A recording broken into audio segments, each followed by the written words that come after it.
কি যে একটা অশান্তি! মাঝে, মাঝে মনে হয় কি হয় ওদেরকে মেরে ফেলি, না হয় নিজে মরে যাই। কারণ যে কষ্ট দেয় তখন ওইভাবে কষ্ট পাওয়ার থেকে মরে যাওয়াটাও ভালো।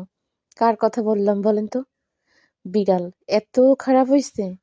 উঠানে বসে, বসে মাছ কাটতেছি, পিছন দিক থেকে এসে গা ভরে পেশাব করে দিয়ে চলে গেল। কেমনটা লাগে বলেন?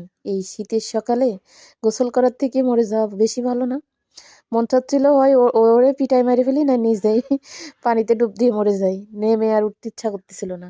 তাহলে এই সকালবেলা আমার কি একটা বিপদে ফেললো চিন্তা করেন। শুধু মানুষ কি মানুষে বিপদে ফেলে? তো চিন্তা করেন পশু পাখিও কি বিপদে ফেলতে পারে। যাক, সকালবেলা যা করলো তো করলো, আর কিছু নাই বললাম। তো আজকে আমি সামুদ্রিক স্যালা মাছ রান্না করতেছি।